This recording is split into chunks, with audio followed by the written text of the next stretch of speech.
दोस्तों, कभी कभी हमारे जीवन में ज़्यादा बोलने की वजह से हमारा काफ़ी नुकसान हो जाता है। बोलना कोई बुरी आदत नहीं होती, मगर ज़्यादा या बेवजह बोलना एक काफ़ी बुरी आदत होती है। आज हम आपको बड़बोलेपन की वजह से होने वाले नुकसान और इससे छुटकारा पाने के कुछ तरीके बताएंगे। बहुत समय पहले की बात है, एक गुरु का एक शिष्य बहुत अधिक बोलने की आदत से बहुत परेशान रहता था। जब भी वह किसी से मिलने के बाद अपने दोस्तों के सामने उस व्यक्ति के बारे में अपने विचार देना शुरू कर देता, चाहे कोई उससे पूछे या ना पूछे। वह अपने आसपास की लगभग हर चीज़ के बारे में, आश्रम में रहने वाले लगभग हर छात्र और शिक्षक के बारे में अपनी राय बताता। उसकी अपनी सकारात्मक और नकारात्मक राय थी, जिसे वह बिना सोचे समझे लोगों के सामने रख देता। जब भी आश्रम में रहने वाला कोई भी छात्र उसके पास समस्या लेकर आता, तो वह उसकी पूरी बात सुने बिना ही उसे सलाह देना शुरू कर देता था। वह अक्सर अपने दोस्तों से कहता रहता था कि तुम इस काम को ऐसे करो, वह काम ऐसे ही करना चाहिए। उसे अपने आसपास की चीज़ों के बारे में जो भी आधा अधूरा ज्ञान था, वह बीच बीच में गपशप के दौरान बात करके उस ज्ञान का ढोंग दिखाता था। उसकी इन्हीं हरकतों के कारण आश्रम के किसी भी छात्र या शिक्षक कभी उससे गंभीरता से नहीं लेते थे। अक्सर उसके साथ पढ़ने वाले छात्र उससे दूर रहने की कोशिश करते थे, क्योंकि वह उन्हें हर बात पर सलाह देता था। कोई नहीं चाहता था, फिर भी वह उनका दोस्त बन जाता था। हर कोई उससे दूर रहना पसंद करते थे और अक्सर आश्रम में रहने वाले अन्य छात्र उसकी पीठ पीछे बुराई भी करते रहते थे। वह लड़का खुद भी जानता था कि उसके बहुत बोलने की आदत के कारण उसे कोई पसंद नहीं करता। वह इस आदत को बदलना चाहता था, लेकिन चाह कर भी हर बात पर अपनी राय देने की आदत नहीं छोड़ पाता था। एक दिन वह अपने गुरुदेव के पास गया और अपनी सारी समस्या गुरुदेव को बता दी। गुरुजी ने कहा, बेटा, वही व्यक्ति ज़रूरत से अधिक बोलता है जो यह सोचता है कि वह सब कुछ जानता है। ऐसा व्यक्ति जो मानता है कि वह बहुत कम जानता है और अभी भी बहुत कुछ सीखना है, वह कभी भी अधिक नहीं बोलता है और ना ही अपनी राय कहीं देता है। तो पहले अपने अंदर से यह अभिमान दूर करो कि तुम सब कुछ जानते हो। शिष्य ने गुरु के सामने सिर झुकाया। गुरु ने कहा, बेटा, एक दिन में तुम्हारी बहुत ज़्यादा बात करने की आदत कम नहीं होगी। आपको धीरे धीरे अपने अंदर से ये आदत खत्म करनी होगी। लेकिन मैं तुमको यह ज़रूर बता दूं कि तुम्हें किन मौक़ों पर चुप रहना चाहिए, ताकि तुम खुद को दुखी होने और किसी बड़ी परेशानी में पड़ने से बचा सको। तो फिर शिष्य ने गुरु की बात से सहमत होकर हाँ में सिर हिलाया।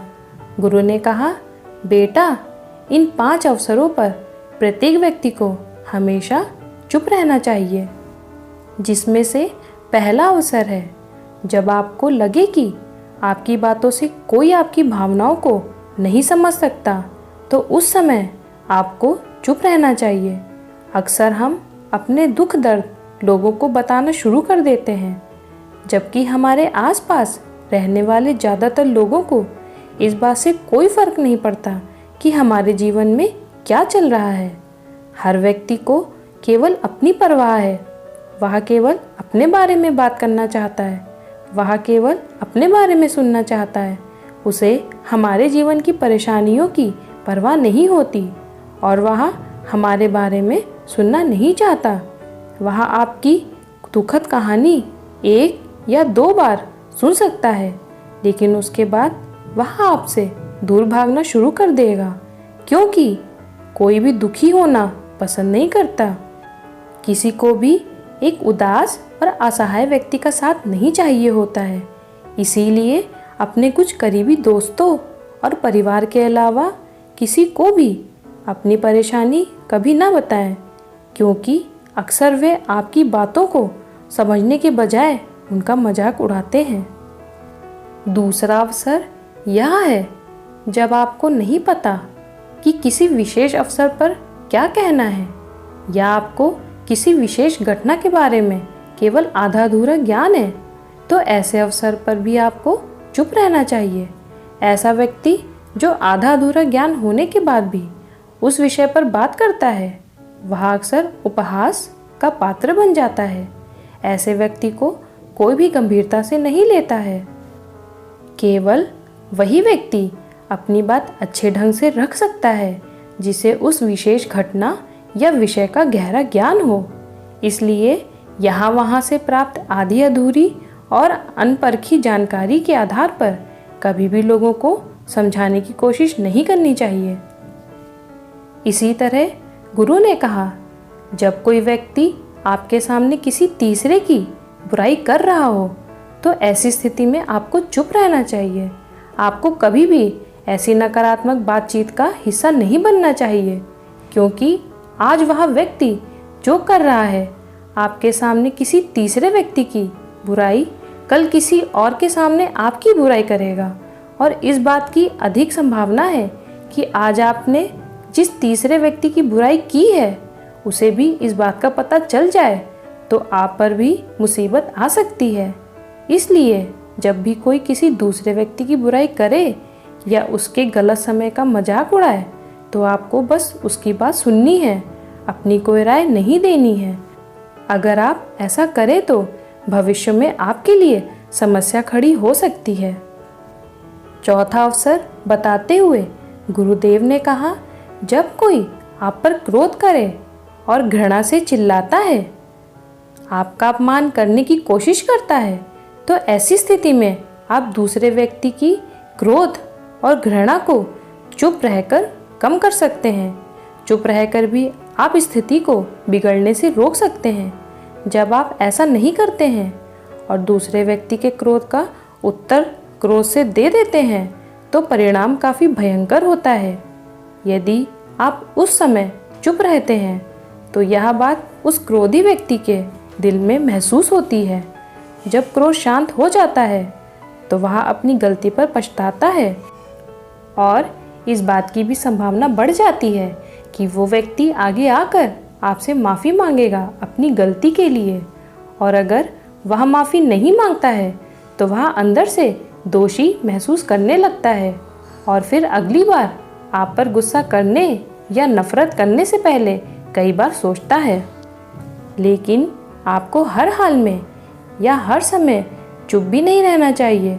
अगर कोई गलत कर रहा है तो उसका जवाब आपको देना चाहिए, क्योंकि कुछ लोग ऐसे भी होते हैं जो हमारी खामोशी को हमारी कमज़ोरी समझते हैं। गुस्से में चुप रहने का यह तरीका केवल परिवार, करीबी रिश्तेदार और कुछ करीबी दोस्तों के लिए ही सही है, हर इंसान के लिए नहीं। अगर आप हर जगह खामोश रहने लगे तो इसका गलत इस्तेमाल भी हो सकता है। अंतिम अवसर बताते हुए गुरुदेव ने कहा, जब कोई व्यक्ति अपने जीवन की कोई दुखद घटना या अपने जीवन की परेशानी का साझा कर रहा हो, ऐसे में आपको चुप रहना होगा और सिर्फ उसकी बातों को सुनना होगा। ज़्यादातर लोग ऐसे हैं कि उनके सामने किसी ने अपनी समस्या सुनाई नहीं कि उन्होंने समाधान देना शुरू कर दिया। हालांकि जब कोई व्यक्ति अपनी समस्या हमारे साथ साझा कर रहा है तो वह हमसे किसी सुझाव की उम्मीद नहीं करता है। वह चाहता है कि हम उसकी बात ध्यान से सुनें, क्योंकि जब हम उनकी बात सुनते हैं उस व्यक्ति को आंतरिक शांति मिलती है। उसे लगता है कि कोई मेरी बातों को समझता है। अधिकांश समय जब लोग अपनी समस्याओं को हमसे साझा कर रहे होते हैं तो वे हमें केवल अपनी बात बताना चाहते हैं। वे हमसे किसी भी प्रकार की सलाह नहीं चाहते, क्योंकि वे पहले से ही सभी तरह की सलाह जानते हैं जो हम उन्हें देने जा रहे हैं।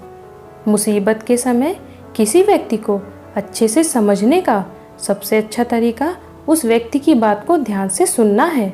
जब हम बिना ध्यान दिए लोगों की बातों को ध्यान से सुनते हैं, बिना किसी सलाह के, तब उनकी आंखों में हमारे लिए सम्मान और स्नेह का भाव पैदा हो जाता है।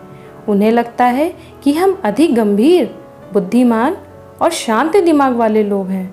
इसलिए आप जब भी कोई अगली बार आपको अपनी समस्या बताए तो बस उसकी बात को ध्यान से सुने, और जब तक वह आपसे कोई सलाह ना मांगे तब तक आप उसे किसी भी प्रकार की सलाह ना दें। गुरुदेव ने कहा, मेरी बात हमेशा याद रखना, जब आप कम बोलते हैं तो लोग आपकी ओर अधिक आकर्षित होते हैं कि आप कौन हैं और आप क्या सोचते हैं। शिष्य ने हाँ में सिर हिलाया। शिष्य अब गुरु के शब्दों को समझ गया था कि किन परिस्थितियों में उसे चुप रहना चाहिए। उसने यह भी सीख लिया था कि कम बोलने से वह आश्रम में अपनी प्रतिष्ठा वापस पा सकता है। उसने गुरु को धन्यवाद दिया और वहाँ से चला गया। दोस्तों, कोई भी व्यक्ति बहुत ज़्यादा बोलने से विद्वान नहीं कहलाता। जो धीरज रखने वाला, क्रोध से रहित और निडर होता है, वही विद्वान व्यक्ति कहलाता है। इस कहानी से हमें यह सीख मिलती है कि हमारे अंदर दो तरह की आदतें होती हैं, एक अच्छी और एक बुरी।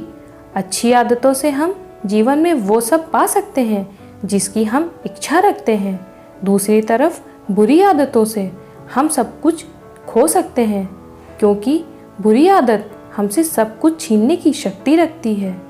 आदतें हजारों तरह की होती हैं, लेकिन अगर हम किसी भी आदत को ज़रूरत से ज़्यादा दोहराते हैं तो वह बुरी आदत बन जाती है।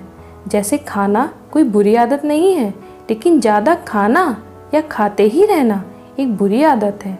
बोलना कोई बुरी आदत नहीं है, मगर ज़्यादा या बेवजह बोलना एक काफ़ी बुरी आदत मानी जाती है। इसीलिए हमें हमेशा अवसर आने पर सोच समझकर ही बात करना चाहिए।